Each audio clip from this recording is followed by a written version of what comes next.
শ্রীমদ্ভগবদ্গীতা বিষাদযোগ।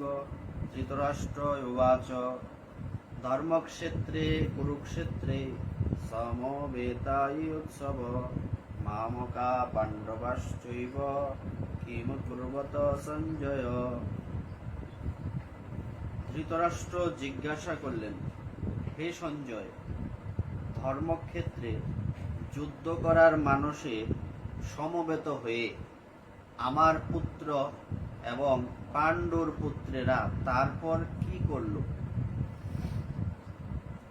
শ্রীমদ্ ভগবদ গীতার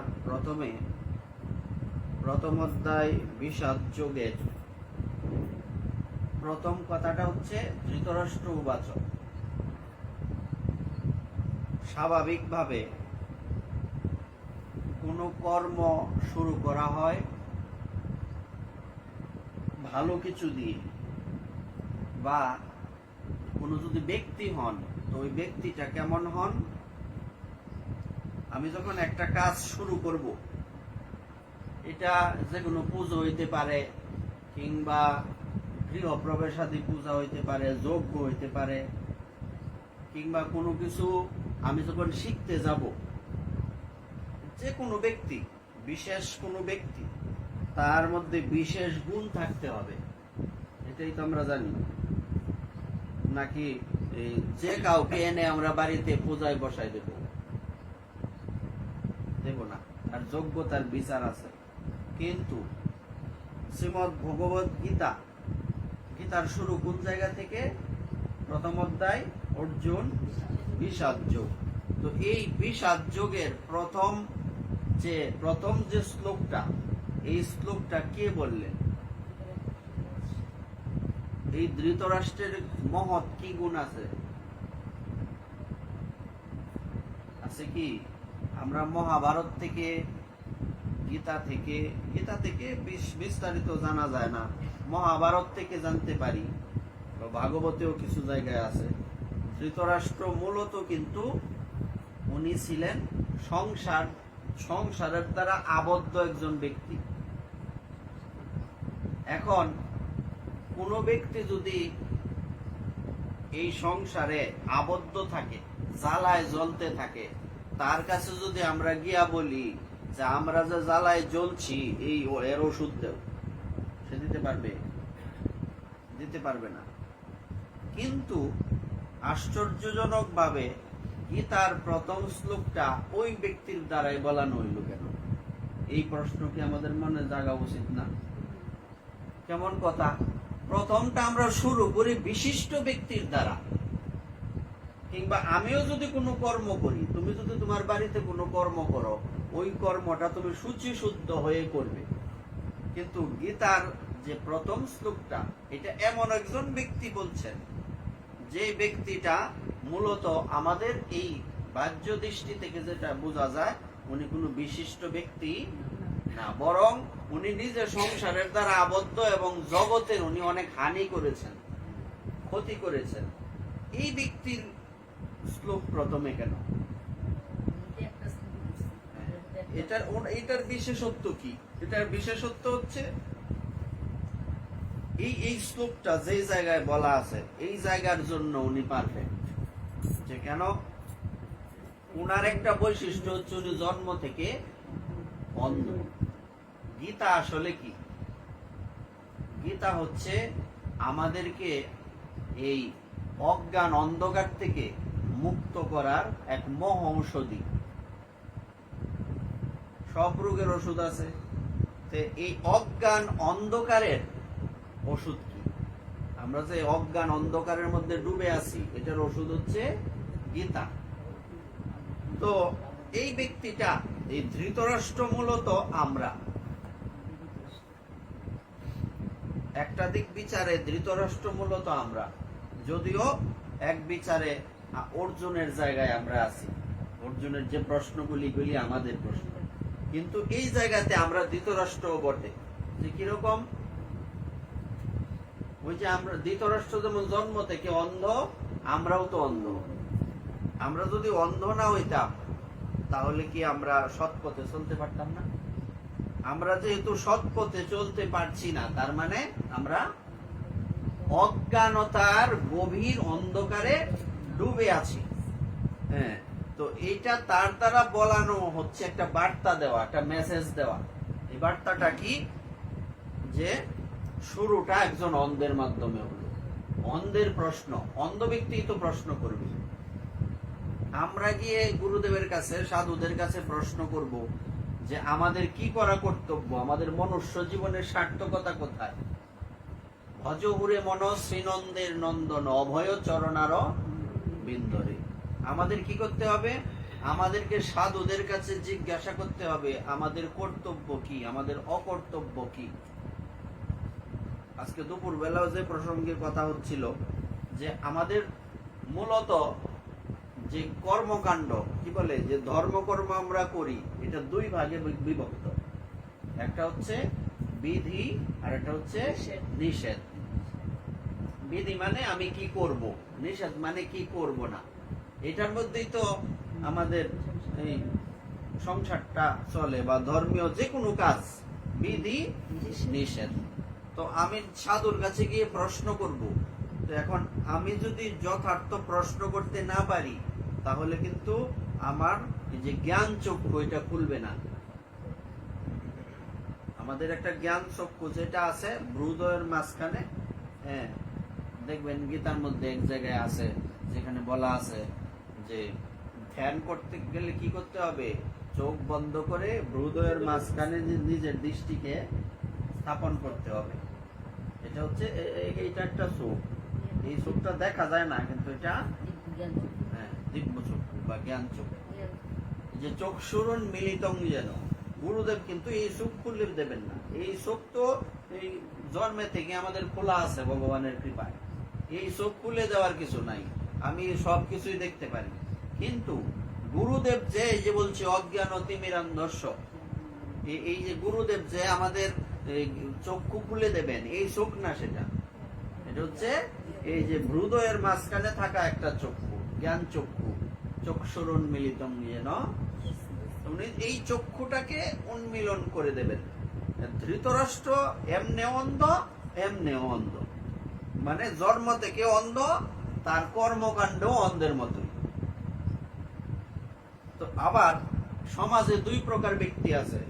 এক প্রকার ব্যক্তি হচ্ছে সাধুদের কাছে গিয়া প্রশ্ন করে যে আমার কি করা উচিত। আরেক প্রকার ব্যক্তি হচ্ছে তাদেরকে সাধুরা গিয়া বলে, মানে কি বলে, নিজের ইচ্ছাতে বলে এই তোমরা ভজন করো, তোমরা এই জপ করো, তোমরা প্রসাদ পাও। সাধুরা গিয়ে নিজের থেকে বলে। এই দুই প্রকার ব্যক্তি আছে সমাজে। প্রথম ব্যক্তিদের হচ্ছে শ্রদ্ধা প্রবল। আবার দুই নম্বর যে দ্বিতীয় দুই প্রকারের মধ্যে দ্বিতীয় প্রকার যে ব্যক্তি, তার আবার দুই প্রকার। এক প্রকারের শ্রদ্ধা আছে, হ্যাঁ, তাই কিছু কিছু করে, আবার একটু সময় লাগে। আর আরেক প্রকারের শ্রদ্ধা নাই, ভক্তি নাই। এই কথাটা কিন্তু আজকে আমরা বলছিলাম যে ভগবান গীতাতে বললেন যারা অভক্ত, যারা আমাকে ভালোবাসে না বা আমার নিন্দা করে, এবং যারা সধর্মে রত থাকে না, এই সমস্ত ব্যক্তিদের কাছে কখনো আমার কথা বলবে না। শ্রবণ করার ইচ্ছা যাদের নাই, এই চার প্রকার ব্যক্তির কাছে আমার কথা কখনো বলবে না। শ্রদ্ধাহীন ব্যক্তিকে যদি আমি গীতা সম্বন্ধে উপদেশ করি তাহলে কি হবে? এতে আমার সময়ের অপচয় হবে এবং এতে আমার ভজনেরও ক্ষতি হবে, কারণ সে অমর্যাদা দিল না। তো মর্যাদা না দেওয়ার কারণে আমার অপরাধ হয়ে গেছে এই জায়গায়। হ্যাঁ, তো ধৃতরাষ্ট্র কোন প্রকার ব্যক্তির মধ্যে পড়ছে? ধৃতরাষ্ট্র হচ্ছেন যে উনি শ্রদ্ধাবান না, কোনো প্রশ্ন উনি করবেন না। এই জন্য সাধু নিজে গিয়ে তাকে কৃপা করেছেন। কিরকম? যখন কুরুক্ষেত্রের যুদ্ধের বিশ্রাম হয়ে গেল, তখন সেখানে যুদ্ধের সময় কিন্তু বিদুর ছিলেন না। তো বিদুর যখন ফিরে এলেন, তখন যুধিষ্ঠির মহারাজ রাজা হয়েছেন, চক্রবর্তী সম্রাট। তো তখন সেখানে এসে উনি যুধিষ্ঠির মহারাজের সাথে যথাযথ কথা বললেন এবং সব রকম কর্মকাণ্ড, যা যা কথা বলার, যা করার সব করলেন। এখন রাত্রিবেলা উনি গেলেন ধৃতরাষ্ট্রের কাছে। ধৃতরাষ্ট্র বিদুর মহাশয়ের কি হন? বড় দাদা। উনি গিয়ে কি কথা বললেন? উনি কিন্তু যখন মন্ত্রী ছিলেন তখন থেকেই ধৃতরাষ্ট্রকে বুঝাচ্ছেন, ভাই বুঝো দাদা, এটা ঠিক না, এটা এরকম ভাবে তুমি তোমার ছেলের পক্ষ নিতে পারো না, অমুক তমুক। কিন্তু কে শুনে? কার কথা? এইবার বিদুর চিন্তা করলেন, আমি তখন মন্ত্রী ছিলাম, উনি রাজা, ওনাকে আমি কটু কথা বলতে, আমি ওনাকে উপদেশ করতে পারি। মন্ত্রীর কাজ কি? মন্ত্রণা দেওয়া। আমি ওনাকে উপদেশ করতে পারি, এইটা করলে ভালো হবে, আমি ফোর্স করতে পারি না ওনাকে। কিন্তু এখন আমি মন্ত্রী না। আগে অনেক চেষ্টা করছি, উনি আমার কথা শুনেন না, কিন্তু এখন লাস্ট একটা চেষ্টা। এই চেষ্টা কি চেষ্টা? যে তাকে মানে ফোর্স করা, তাকে মানে এমন কথা বলতে হবে যাতে তার মনের মধ্যে কথাটা গিয়া লাগে, তার কষ্ট হয়। সে তখন কি বলছে যে তোমার কি লজ্জা নাই? প্রথম কথা, তোমার কি লজ্জা শরম বলতে কিছু নাই? যে সংসারে থাকবার আশা তোমার এত শক্ত, সি সি সি, এরকম কথা কিন্তু আরো কড়া করে বলছে। হ্যাঁ, তোমার সংসারে থাকার আকাঙ্ক্ষা এত শক্ত, দিক বিদিক জ্ঞান শূন্য হয়ে গেছো তুমি। তুমি চিন্তা করো তুমি কি অবস্থায় আছো। যে ভীম তোমার শতপুত্রের বিনাশ করলো, তার দেওয়া অন্ন ফিন্দি গিলতাছ, যেটা আমরা আমাদের ভাষায় বলি, তার দেওয়া অন্ন কুকুরের মতো কতন্ন গ্রহণ করছো। লজ্জা শরম বলতে আর কিছু রাখলা না। লজ্জা শরমের একটা লিমিট থাকে, তুমি লিমিট ক্রস করে পৃথিবী ছাইরে আরেক পৃথিবীর গেছো গা, তাও তোমার লজ্জা নাই। এই কথাটা ধৃতরাষ্ট্রের বুকের মধ্যে গিয়ে লাগলো। এই রাত্রেই উনি ওনার স্ত্রীকে সাথে নিয়ে বিদুরকে সাথে করে উত্তরাখণ্ডে হিমালয়ে চলে গেলেন। রাত্রে রাত্রে যুধিষ্ঠিরকে না বলে চলে গেলেন। তো বলবার অর্থ হচ্ছে এই, এক টাইপের ব্যক্তি আছে যারা প্রশ্ন করে জানার জন্য, শ্রদ্ধাবান। আরেক টাইপের ব্যক্তি প্রশ্ন করে না, কিন্তু তার কাছে গিয়ে বুঝাইলে কিছু বুঝে। হ্যাঁ, আরেক টাইপের ব্যক্তি বুঝাইলেও বুঝে না, বুঝাইলে উজায় উঠে। হ্যাঁ, ধৃতরাষ্ট্র হচ্ছে এই টাইপের ব্যক্তি। আমরা তো এবার চোখের সামনে বুঝতেই পারতাছি যে চতুর্দিকে তাকাইলে কেডা কোন স্তরে পড়ছে, এটা তার বোঝানোর কিছু নাই। তো এই জন্য প্রথমে হচ্ছে এই অন্ধের দ্বারা শুরু। কেন? কারণ অন্ধত্ব থেকেই, আমার অন্ধত্ব আছে বলেই তো আমি এই অন্ধ চোখকে উন্মিলিত করার জন্য গুরুদেবের কাছে যাব নাকি? আমার পেটে খিদে থাকলেই তো আমি খাবারের অন্বেষণ করব। এই জন্য অন্ধের দ্বারা শুরু। আমরা মূলত প্রথমে অন্ধই থাকি। এই অন্ধত্ব কি জিনিস এটাকে বোঝানোর জন্য প্রথম শ্লোকটা ধৃতরাষ্ট্রের দ্বারা আরম্ভ হল। তারপর উনি বললেন যে, এবার সঞ্জয় বললেন, এই একটা প্রশ্ন উনি করলেন, আর কোনো প্রশ্ন নেই, আর কোনো শ্লোক নাই ওনার।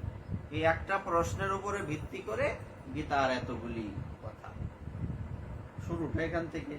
হ্যাঁ, তারপর সঞ্জয় যা বললেন, তো সঞ্জয় যখন বললেন যে দৃষ্টাতু পাণ্ডবানিকম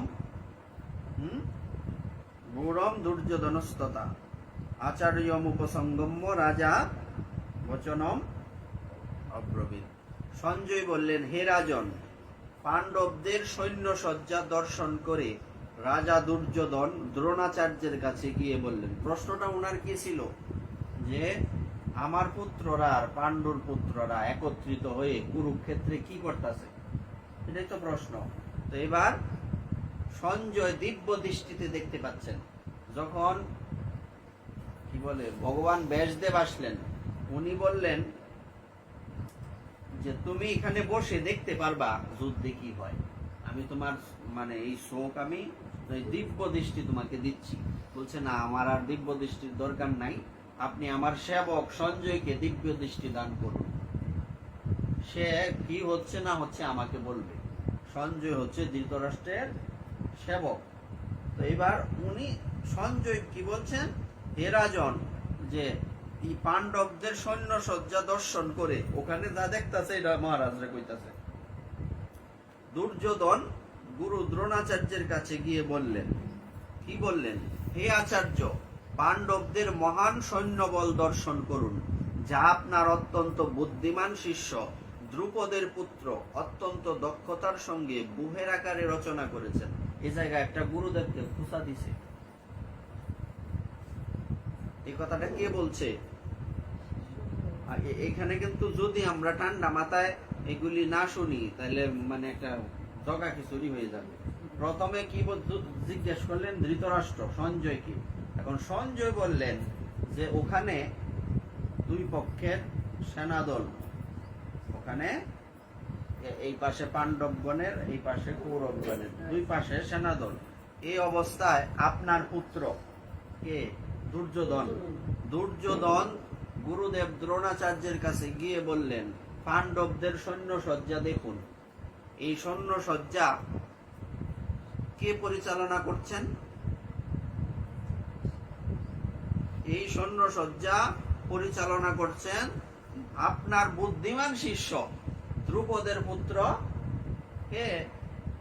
দ্রুপদের পুত্র, দ্রৌপদীর ভাই ধৃষ্টদ্যুম্ন। এই ধৃষ্টদ্যুম্ন এই সৈন্য সজ্জা পরিচালনা করছে। এইটা বলার কারণ হইল, এটা একটা ইতিহাস আছে। ইতিহাসটা হচ্ছে,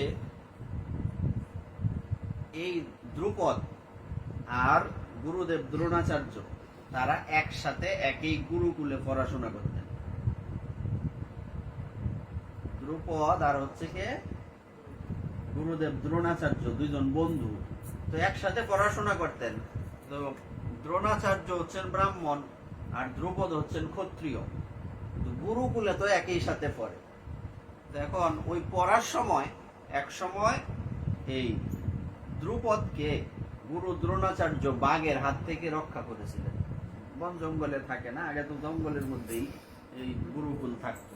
হ্যাঁ, তখন উনি কথা দিয়েছিলেন যে আমি তো রাজা হব আমার পিতার পরে, তখন অর্ধেক রাজত্ব আমি তোমাকে দেব। ওই সমস্ত এই মানে তুমি যেহেতু আমার বাঁচাইছো, তুমি না বাঁচাইলে তো আমার আজকে মৃত্যু হইতো। তো রাজ্যটা পাওয়াও এক প্রকার তোমার কৃপা। বিষয়টা এরকম আর কি। এটা কিন্তু দ্রোণাচার্য বলেননি তুমি আমাকে কিছু দাও বা কি আসো বিষয়।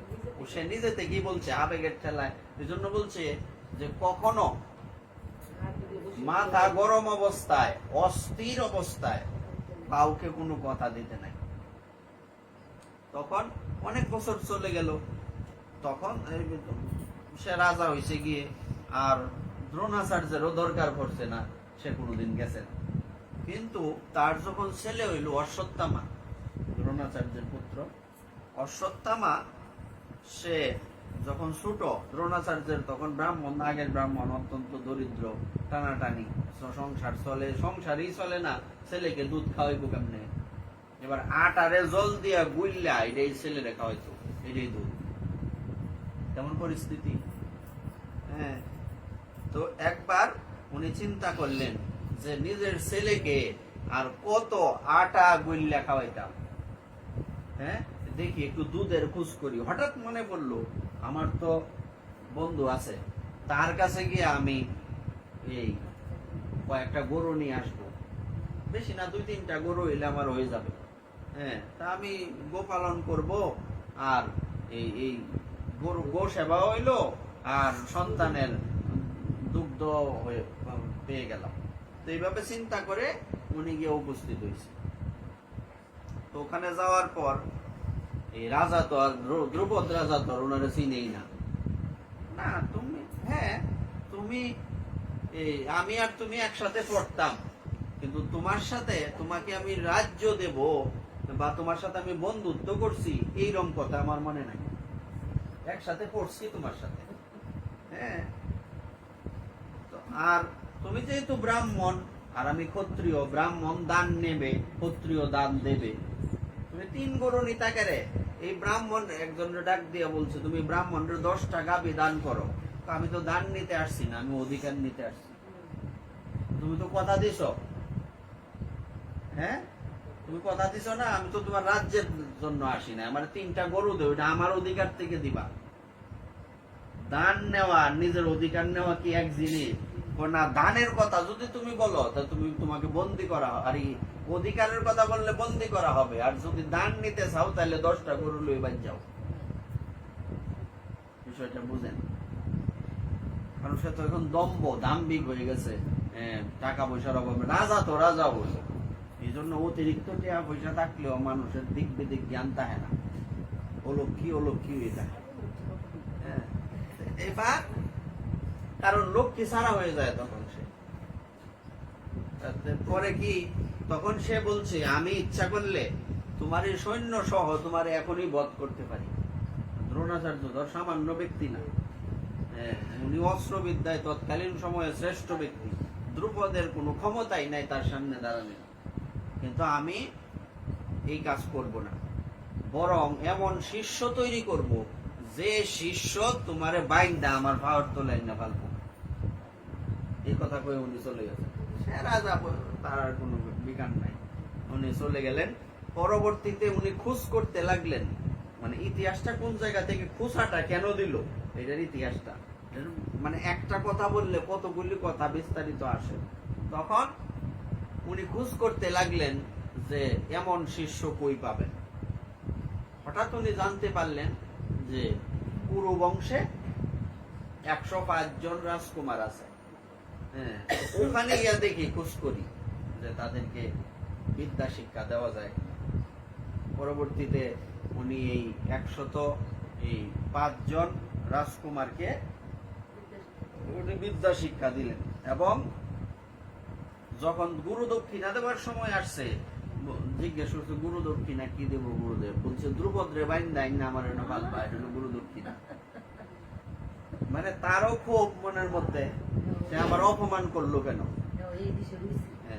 আর ওনারা তো এই ক্ষত্রিয়ের জন্যই রক্ত গরম। আর বিশেষ করে দ্রোণাচার্য ব্রাহ্মণ হইলেও উনি তো অস্ত্রবিদ্যা জানে, উনি শুধু এক ব্রাহ্মণ না, ক্ষত্রিয় বটে। ওনার ক্ষত্রিয় তেজও ওনার মধ্যে আছে, ব্রাহ্মণের তেজও আছে, ক্ষত্রিয়ের তেজও আছে। এইবার উনি আর এইদিকে তো পাণ্ডব আর কৌরবদের মধ্যে ঝামেলা। তখন দুর্যোধন ভাবছে দ্রুপদরে বাইন্দা নাকি এমন ব্যাপার, আমি এখন চাইলে এখন তাকে বেঁধে নিয়ে চলে আসবো, আর আমরা 100 ভাই, মানে কৃতিত্বটা আমাদের থাকো। মূলত দ্রোণাচার্যের কথা ছিল তোমরা 105 জনে মিললা তারা বাইন্দা। হ্যাঁ, পাণ্ডবরা 5 জন, তার তো 106 জন, সেই 5 জন শিষ্য। হ্যাঁ, এবার কিন্তু দুর্যোধনের কথা হলো যে মূলত সুরের মন পুলিশ দুর্যোধন জানে যে আমাদের 100 ভাইয়ের থেকে এরা 5 জনের একজনই যথেষ্ট আমাদেরকে মানে ঘায়েল করার। সুতরাং যদি ওখানে তারে বানতে যায় তো কি হবে, এই এরারই মহিমা বাড়বো, এরাই বাইন্দা আনবো, আমাদের দরকারই পড়তো না। সুতরাং আমরা 100 জনে তাকে বেঁধে নিয়ে আসবো। তখন এই কথা কিন্তু এই গুরুদেবের সাথে হয়েছে না, এই কথা রাস্তায় গিয়ে হয়েছে দুর্যোধনের আর যুধিষ্ঠির মহারাজের সাথে গিয়ে বলছে যে আমি এই তোমরা যাইতে পারবা না, এই আমরা গিয়ে বেঁধে আনবো। তখন যুধিষ্ঠির মহারাজ উনি তো উদার মনের ব্যক্তি, যে ঠিক আছে তোমরা যাও, তোমাদের নাম হোক, আমাদের তো আর দরকার নাই। হ্যাঁ, তোমাদের নাম যে কথা আমাদের নাম একই কথা। তো এই 100 জন তো গেল, তো 100 জনের দ্রুপদ বাইন্দা তুইছে। হ্যাঁ, তো এবার অবস্থা কি বলছে, তাড়াতাড়ি এদেরকে গাদার পিঠে চড়াইয়া, তৎকালীন সময়ের কিছু এই যে সম্মান হানিকর কাজ ছিল, যে এমনি তো ঘোড়ার পিঠে যায়, গাদার পিঠে এদিকে চড়াইয়া পিতামহ ভীষ্ম আইলে, বিশ্বের সাথে আমাদের হলো কাহিনী। বিশ্ব আসলে ওই বিশ্বের সম্মুখে গাদার পিঠে চড়াইয়া ছাড়বা, মানে মারতাম না একটা। এই অবস্থায় এরা 5 জনে আছে, এবং এই 5 জনে ওই তামা বানায় আনছে সব, একদম দুভদ্রে বাইন্দা, কোনো কাজই হয়েছে না। অর্জুনে বাইন্দা ওর গুরুদেবের সামনে উপস্থিত করছে। তখন গুরুদেব মনে করাই দিতেছে, তুমি দেখো চিন্তা করো, তুমি ওই সময় যদি এই কাজটা না করতা, আমারও তো এমন কাজ করতে হইতো না। হ্যাঁ, এইবার তুমি এক কাজ করো, রাজ্য তো আমার দখল হয়ে গেছে, কিন্তু আমি তোমার মতো না, আমি তোমার মতো না, আমি তোমার অর্ধেক রাজ্য ফিরাই দিলাম, বাকি অর্ধেক রাজ্যের মধ্যে আমার ছেলে রাজত্ব করবে অশ্বত্থামা, এবং সে যখন রাজত্ব করবে তার রাজ্যাভিষেক তুমি করবা, অভিষেক করাও তার বসায়া। তোমারও তো পুত্র নাই, দ্রৌপদীর তখন পুত্র নাই, একটা মেয়ে আছে, তখন দ্রৌপদীর জন্ম হয়েছে না, ধৃষ্টদ্যুম্নের তখনও জন্ম হয়েছে না। হ্যাঁ, তখন সে তো ক্ষত্রিয়, তার মনের মধ্যে কি ভাবনা, হ্যাঁ, তার মনে কিন্তু যতই এই দ্রোণাচার্য তাকে অপমানও করছে না কিছু, তো বান্দা তো এটাও তার কাছে অপমান। সুতরাং তার মনে মনে কিন্তু ওইটা ক্ষোভটা রয়ে গেছে। কখনো একটা ব্যক্তি সে কারো ক্ষতি করুক আর ভালো করুক, ধরো তোমার কেউ ক্ষতি করছে, এটা মনের মধ্যে ক্ষোভটা রাখলে নিজেরই ক্ষতি, ওই ব্যক্তির কোনো ক্ষতি নাই, সে দিব্যে আরামে চলতেছে, তুমি বিতে বিতে জ্বলতেছ, কি দরকার এটা চুলা খুঁজালাম, এই ক্ষোভটারে রাখলাম নাই তো। হ্যাঁ, কাজেই এই ক্ষোভ কি করে মানুষের, মানে এটা কি বলে, প্রতিশোধ স্পৃহা মানুষের কত ক্ষতি করে, এটা মহাভারত না দেখলে বুঝলাম। তখন সে কি করলো, সে করলো, রাজতিলক করাই দিল, অভিষেক করলো গুরুদেবের পুতে অশ্বত্থামার। হ্যাঁ, কিন্তু তার মনে মনে ক্ষোভ রয়েছে। কি ক্ষোভ রয়েছে? সে তখন সব ব্রাহ্মণরা ডাকাই আনছে, বলছে যে আমার পুত্র দরকার, যজ্ঞ করো বড় করে। হ্যাঁ, পুত্রেষ্টি যজ্ঞ করো, এই যজ্ঞের থেকে আমার যাতে পুত্র হয়, এমন পুত্র জন্ম হবে যেই পুত্র দ্রোণাচার্যের মাথা কেটে হইল। খুব যে রয়েছে কি অবস্থা, তখন কইলেই তো হয় না, তার ভাগ্য তো পুত্র থাকতে হবে, ব্রাহ্মণরা উপরে অত্যাচার, হ্যাঁ, তারা তো এইভাবে যজ্ঞ করতে পারবে না।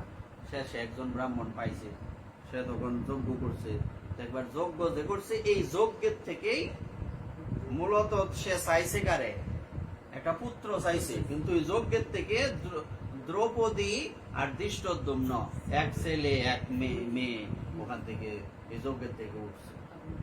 দ্রৌপদীকে সে নিতে চাইছিল না তো, হ্যাঁ, সে মানে এই দেবতারা ইচ্ছা করে দিছে। আর এই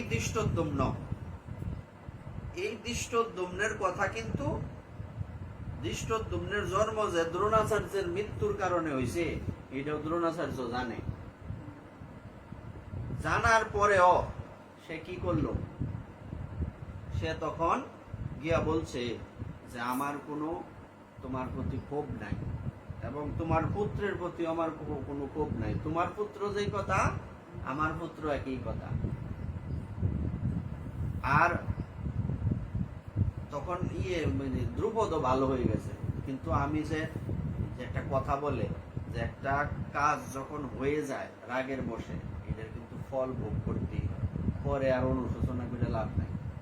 সে বুঝতে পারছে আমার এই কাজটা ঠিক হয় নাই, পরবর্তীতে ভগবান শ্রীকৃষ্ণ আইসা তাদের মধ্যে একটা সমঝোতা করাই দিয়েছে, কিন্তু এটা তো আমি তো দেবতাদের কাছ থেকে চেয়ে আনছি আমার পুত্র, তারাতেই তোমার মৃত্যু হবে, তা আমি তো এই কাজটা করা আমার ঠিক হয়েছে না, এখন ভালো হয়ে গেছে, কিন্তু ভালো তো হয়েছেও, এমন সময় হয়েছে ওকে ব্যাখ্যা করে মানে ৮ ঘাট বাইন দেওয়া শেষ করে পরে ভালো হয়েছে। হ্যাঁ, তখন সে কি করলো, আচ্ছা তাহলে এবার দ্রোণাচার্যের মাহাত্ম্যটা দেখুন। দ্রোণাচার্য বলছেন যে তোমার এই পুত্রকে আমি অস্ত্র শিক্ষা দেব, সে আমার মৃত্যুর কারণ হবে হোক, সমস্যা নাই, তবে আমার এটা বিশ্বাস যেহেতু তোমার সাথে আমার কোনো এখন আর ঝামেলা নাই, তো যদি কোনো বিশেষ প্রয়োজন পড়ে জগতের কল্যাণে, তাইলেই সে আমার মাথা কাটবে, তার নাইলে তো কাটবে না, কারণ সে তো আমার সন্তান, শুধু তাই আমার গলা কাটতে ফেলাই দিত না। সুতরাং তোমার সন্তানকে আমি অস্ত্র শিক্ষা দেব, এবং দ্রোণাচার্যই তার অস্ত্র বিদ্যা দিয়েছে। কেমন বিষয়, তুমি ভাবতে পারো নাকি যার হাতে তোমার মৃত্যু হইব তুমি তার অস্ত্রবিদ্যা শিখাইবা? এটা হচ্ছে বিশিষ্ট ব্যক্তির বৈশিষ্ট্য। তখন এই কথাটাই এই দুর্যোধন খোঁচা দিছে আমরা তো মহানতা দেখাইছো, এই কথাটা কিন্তু লেখা নাই, মিলাইতেছে কথা, মিলছে কথাটা। কারণ আপনি মহানতা দেখাইছেন, আপনি মহৎ সাতজন গিয়া, হ্যাঁ, এই দ্রৌপদের পুত্রকে আপনি গিয়ে অস্ত্র শিক্ষা দিয়েছেন, সে ওই কাল হয়ে দাঁড়াইছে। আমরা এই বিপক্ষ দলের প্রধান হইল হ্যাঁ, এই জন্য কথাটা আবার বললে দেখবেন মিলে কিনা। এই আচার্য পাণ্ডবদের মহান সৈন্যবল দর্শন করুন, যা আপনার অত্যন্ত বুদ্ধিমান শিষ্য, হ্যাঁ, দ্রুপদের পুত্র অত্যন্ত দক্ষতার সঙ্গে বুহের আকারে রচনা করেছেন। কুসাটা মিলছে, এই কুসাটা হইল ইতিহাস। হ্যাঁ, তারপরে কি বললেন, সেই সমস্ত সেনাদের মধ্যে অনেকে ভীম ও অর্জুনের মতো বীর ধনুর্ধারী রয়েছেন এবং যুযুদান, বিরাট ও দ্রুপদের মতো মহাযোদ্ধা রয়েছেন। সেখানে দৃষ্টকেতু, চেকিতান, কাশিরাজ, পুরুজিৎ, কুন্তিভোজ ও সভ্যের মতো অত্যন্ত বলবান যোদ্ধারাও রয়েছেন। সেখানে রয়েছেন অত্যন্ত বলবান যুধামন্য, প্রবল পরাক্রমশালী উত্তমৌজা, সুভদ্রার পুত্র এবং দ্রৌপদীর পুত্রগণ। দ্রৌপদীর পুত্রগণ মানে হ্যাঁ, দ্রৌপদীর পুত্রগণ, এই কথাটার অর্থ কি বুঝাইছি? হ্যাঁ, পুত্রগণ, গণ মানে অধিক। দ্রৌপদীর 5 জন পুত্র, দ্রৌপদীর পুত্রগণ। এইসব যোদ্ধারা সকলেই এক একজন মহারথী। তারপর কি বললেন, হে দ্বিজোত্তম, আমাদের পক্ষে যে সমস্ত বিশিষ্ট সেনাপতি সামরিক শক্তি পরিচালনার জন্য রয়েছেন, আপনার অবগতির জন্য আমি তাদের সম্বন্ধে বলছি। তারপর কে কে যুদ্ধ করছে তাদের পক্ষে করবে, তাদের কথাটা বললেন। তারপরে শঙ্খ বাজাইল, হ্যাঁ, যার যার শঙ্খ বাজানোর পর এদিকে তাদের ফাংশন শেষ হইল। পরে অর্জুন জিজ্ঞেস করছে ভগবান শ্রীকৃষ্ণের কাছে যে উভয় সেনা দলের মাঝখানে আমাদের রথকে স্থাপন করুন। স্থাপয়িত্বা রথোত্তম, রথকে স্থাপন করুন। সেনয়োর উভয়ের মধ্যে রথং স্থাপয় মেহচ্যুত, হে অচ্যুত, উভয় সেনা দলের মধ্যে আমাদের রথকে স্থাপন করুন, আমি দেখি কারা আমার পক্ষে কারা আমার বিপক্ষে। এই কথা বলার আগে অর্জুনের মনে কিন্তু কোনো দুর্বলতা নাই, শারীরিক দুর্বলতাও নাই যে যুদ্ধ করতে পারবে না, সব ঠিক আছে। কিন্তু উভয় সেনা দলের মাঝখানে রথ যাওয়ার পর তাদেরকে দর্শন করা মাত্রই অর্জুন মানে মুহূর্তের মধ্যে অসুস্থ হয়ে গেছে। নাকি কেন অসুস্থ হয়ে গেল? মানে এখানে তো সব আমার বিপক্ষে, এবং যারা বিপক্ষে সব তো আমার মানে নিজের, তো অত্যধিক নিজের। পিতামহ বিশ্ব যে ব্যক্তিটা কিনা এই আমাদের সবাইকে কুলে পিঠে করে মানুষ করলো, যাকে সবচেয়ে বেশি ভালোবাসি আমরা, সেই আমরা বিপক্ষে। হ্যাঁ, এবং যার কৃপা না হইলে আমরা এই পৃথিবীর কিছুই দেখতাম না, গুরুদেব হয়ে আমরা বিপক্ষে। তার যুদ্ধ কই করবো? হ্যাঁ, যুদ্ধ করা আমার দ্বারা সম্ভব না। কি বলছে, দৃষ্টে মম স্বজনম কৃষ্ণ ইয়ুৎসুম সমুপস্থিতম সিদন্তি মম গাত্রাণি মুখম চ পরিশুষ্যতি। আমার কি হইতেছে এখন এসব দেখে, হে প্রিয়বর কৃষ্ণ, আমার সমস্ত বন্ধু বান্ধব ও আত্মীয় স্বজনদের এমন ভাবে যুদ্ধাবিলাসী হয়ে আমার সামনে অবস্থান করতে দেখে আমার অঙ্গ প্রত্যঙ্গ অবশ হচ্ছে এবং মুখ শুকিয়ে যাচ্ছে, শুষ্ক হয়ে উঠছে। আর কি, আমার সর্বশরীর কম্পিত ও রোমাঞ্চিত হচ্ছে, আমার হাত থেকে গান্ডীব খসি পড়ছে এবং ত্বক জ্বলে যাচ্ছে, তাই না? হে কেশব, আমি এখন আর স্থির থাকতে পারছি না, আমি আত্মবিস্মৃত হচ্ছি এবং আমার চিত্ত উদ্ভ্রান্ত হচ্ছে। হে কেশী দানব হন্তা শ্রীকৃষ্ণ, আমি কেবল অমঙ্গল সূচক লক্ষণ সমূহ দর্শন করছি। হে কৃষ্ণ, যুদ্ধে আত্মীয় স্বজনদের নিধন করা শ্রেয়স্কর দেখছি না। আমি যুদ্ধে জয় লাভ চাই না, রাজ্য এবং সুখ ভোগ কামনা করি না। ন কাঙ্ক্ষে বিজয়ং কৃষ্ণ ন চ রাজ্যং সুখানি চ। আমার এসব দরকার নাই। হে গোবিন্দ, আমাদের রাজ্যের কি প্রয়োজন, আর সুখ ভোগ বা জীবন ধারণেই বা কি প্রয়োজন, যখন দেখছি যাদের জন্য রাজ্য ও সুখ ভোগের কামনা তারা সকলেই এই রণক্ষেত্রে আজ উপস্থিত। হে মধুসূদন, যখন আচার্য মানে গুরুদেব, পিতৃব্য, পুত্র, পিতামহ, মাতুল, শ্বশুর, পুত্র, শ্যালক, আত্মীয় স্বজন সকলেই প্রাণ ও ধনাদির আশা পরিত্যাগ করে আমার সামনে যুদ্ধে উপস্থিত হয়েছেন, তখন তারা আমাকে বধ করলেও আমি তাদের হত্যা করতে চাইব কেন? হে সমস্ত জীবের প্রতিপালক জনার্দন, পৃথিবীর তো কথাই নেই, এমনকি সমগ্র ত্রিভুবনের বিনিময়েও আমি যুদ্ধ করতে প্রস্তুত নই। ধৃতরাষ্ট্রের পুত্রদের নিধন করে কি আমরা সন্তোষ লাভ করতে পারবো? সম্ভব? এই ধরনের আততায়ীদের বধ করলে মহাপাপ আমাদের আচ্ছন্ন করবে। সুতরাং বন্ধু বান্ধব সহ ধৃতরাষ্ট্রের পুত্রদের সংহার করা আমাদের পক্ষে অবশ্যই উচিত হবে না। হে মাধব, আত্মীয় স্বজনদের হত্যা করে আমাদের কি লাভ হবে, আর তা থেকে আমরা কেমন করে সুখী হব? হে জনার্দন, যদিও এরা রাজ্য লোভে অভিভূত হয়ে কুলক্ষয়জনিত দোষ ও মিত্রদ্রোহ নিমিত্ত পাপ লক্ষ্য করছে না, কিন্তু আমরা কুলক্ষয়জনিত দোষ লক্ষ্য করেও এই পাপ কর্মে কেন প্রবৃত্ত হব? তারা না অন্ধ, তাদের জ্ঞান নাই, অসুর তারা না কুল নষ্ট হইলেই কি আর থাকলেই কি, আমরা তো জানি, তা আমরা যুদ্ধটা করি কেমনে? কুলক্ষয় হলে সনাতন ধর্ম বিনষ্ট হয় এবং তাহলে সমগ্র বংশ অধর্মে অভিভূত হয়। আর কি হয়? কুল অধর্মের দ্বারা অভিভূত হলে কুলবধূগণ ব্যভিচারে প্রবৃত্ত হয়।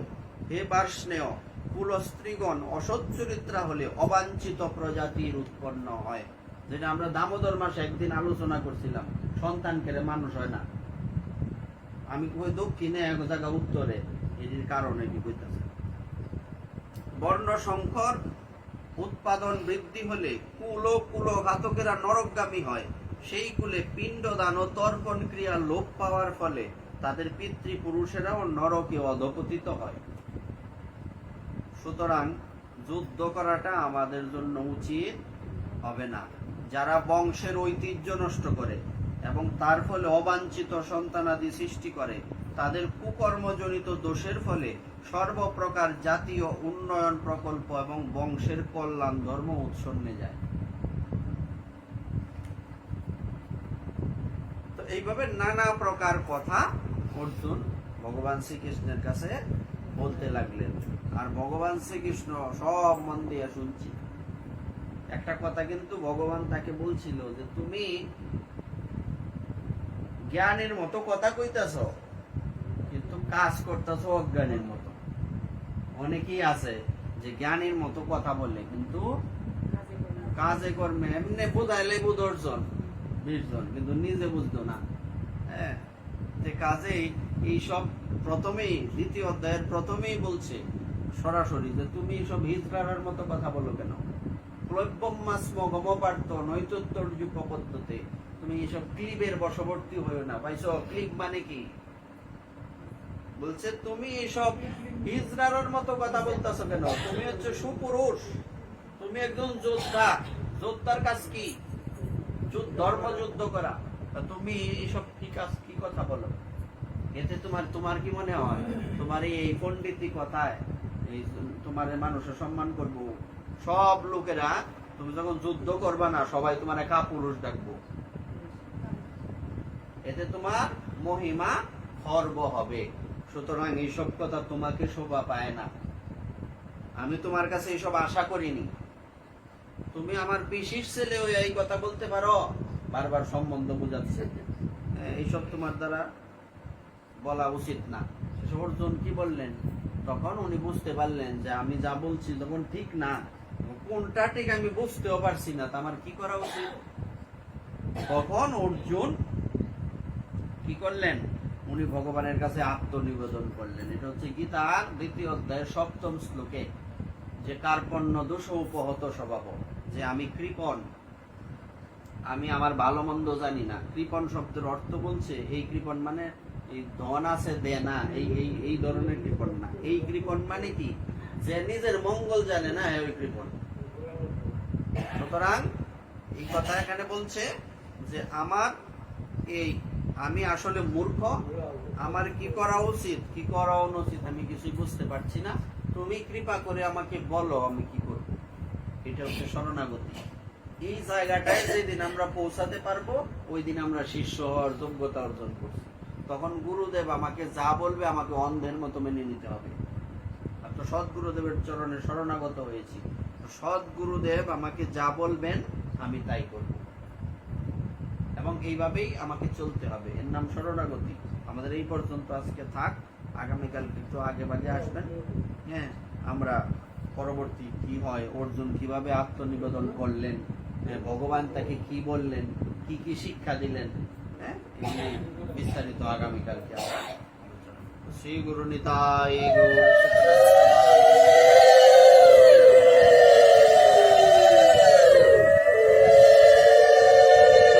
নিজেদের মধ্যে আগে সেট করতে হবে যে আমরা কারা কারা জব করব। হ্যাঁ, আগে থেকে প্রস্তুতি নেও। 8 ঘন্টা হোক, 1 ঘন্টা হোক, যে যতটুকু সময় পারো নাম দেওয়ান লাগবো তো। হ্যাঁ, এইভাবে জবের ইয়ে করতে হবে, বা আগে প্রস্তুতি। হ্যাঁ, যে 1 ঘন্টা বসে জব করবা, এবং স্পষ্ট উচ্চারণে, চিল্লায় না। হ্যাঁ, মানে মানে শ্রবণযোগ্য।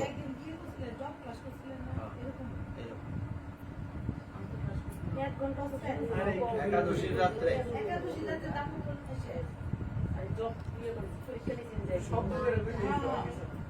এইভাবে শব্দ করে এবং উচ্চারণ স্পষ্ট, জোরে না তো।